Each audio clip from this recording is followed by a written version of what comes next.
crispy and spicy deep-fried mushrooms coated in a flavorful layer of spices. This is what we're going to cook today. The first step is to marinate the oyster mushrooms in a blend of wet and dry aromatic spices. For the wet ingredients, let's prepare some onions. We're going to peel and roughly chop 4 red onions. Next, we need about 1 inch of fresh ginger. Peel the skin with a knife or spoon and set aside. Then we need 3 stalks of lemongrass. Cut off the ends and slice thinly.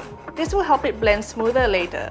Add all the ingredients into a spice grinder or a blender. We're also going to add 4 cloves of garlic and a 1/4 cup of water. Put the cover on and blend on high until it turns into a smooth paste like this. Spoon everything into a large bowl. Now for the dry ingredients, we need half a tablespoon of turmeric powder, 1 tablespoon of chilli powder, and fennel, cumin, and coriander powder. Add some salt to taste and a small vegetable stock cube or seasoning powder of your choice. Lastly, add 1 tablespoon of curry powder and we can stir the dry ingredients into the wet ingredients until mixed together well. Add 350 grams of fresh oyster mushrooms into the bowl, and with our hands we can mix it through to coat, making sure to massage the spice base into every crevice. If you don't want to stain your hands orange from the turmeric, be sure to wear some gloves.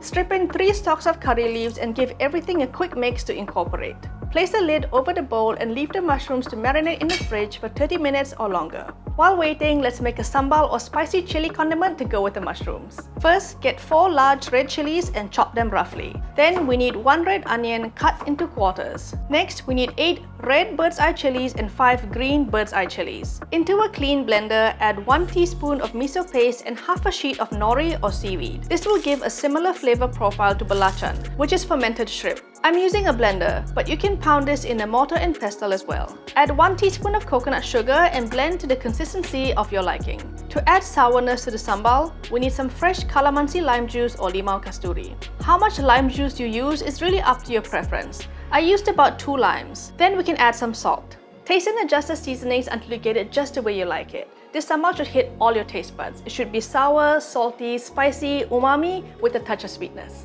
Now let's get back to our mushrooms. Have a wire rack ready with a spider and some tongs to help with the frying process. Get the mushrooms out of the fridge. Right before frying, sprinkle in 2 tablespoons of rice flour. This is to give the mushrooms that crispy texture. Mix it through to coat well in the rice flour. Then we can finally start frying. Make sure your oil is heated to about 180 degrees Celsius or 356 degrees Fahrenheit.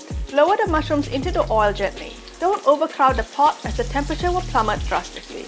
Fry until they turn a dark brown caramelly color but not burnt. Use a spider to scoop up the spices and curry leaves so they don't burn in the oil. Once you reach the end of the bowl, scrape up all the remaining marinade and plop that into the pot to fry as well.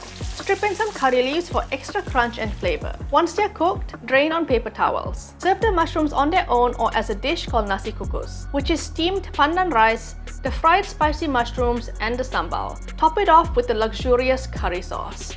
To get the curry recipe, make sure to watch this video next and I'll see you over there. Thanks for watching.